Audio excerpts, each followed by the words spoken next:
The main event of UFC 318, Dustin Poirier versus Max Holloway 3 just finished up, and I'm going to be recapping every single round as well as telling you how I scored it, and as well as, giving some takes on the big moments of the fight. So we'll start off in round number one. Starting off immediately into the fight, Max Holloway is much faster than Dustin Poirier. We knew this was going to happen. This was part of my breakdown.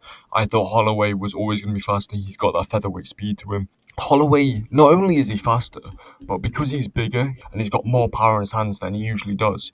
So he's got the insane amount of volume mixed with a lot more power than he would at featherweight. He's a force to be reckoned with inside that lightweight division now. He drops Poirier twice inside the first round in quick succession. So he drops him the first time, Poirier works his way back up, and then Holloway drops him again. Dustin couldn't really get going inside round number one. Holloway was just much faster, much better. Round number one, I gave to Max Holloway 10-9. There's no argument for a 10-8. Clear 10-9 round. Max Holloway drops him twice. Moving on, we're into round number two.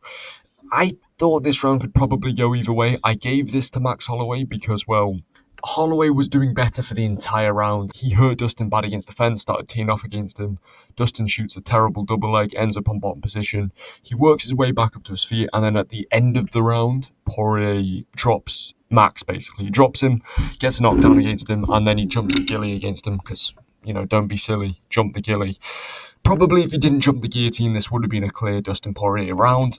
What caused Max to get dropped in this fight was the fact he was moving backwards. So what he would usually do, move out to the right of Dustin Poirier, so Poirier just couldn't hit him for anything. But when he moved directly backwards in a straight line, Poirier could just find his chin basically, which is what caused him to get dropped. So if we move on to round number three, Max's movements were slightly slower, but he stopped moving backwards, so he had a better round. Kept moving out right, which is what he needed to do, out-voluming Dustin Poirier for the entire fight. And also, another take here, the difference between this fight and the second fight was, I think it was just the power in Max's hands. Because Max Holloway is now, actually hitting harder, it wasn't the case of, Dustin's getting the oohs and ahs from the crowd, but Max Holloway's just landing more volume. Holloway was landing at a similar power to Dustin Poirier, but he was landing more. So that really helped him in this fight. I gave this round to Max Holloway 10-9. I thought he won it clearly.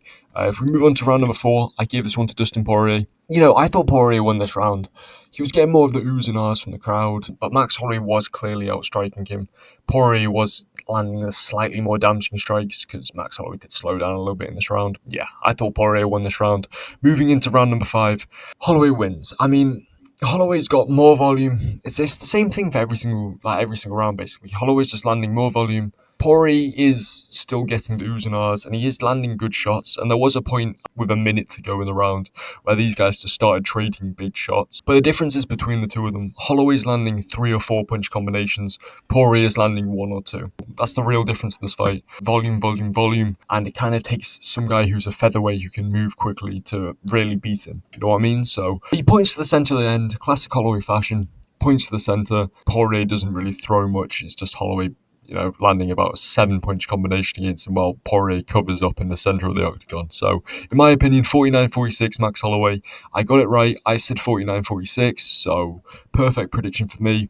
And hopefully you enjoyed, and I'll see you in the next video. Goodbye.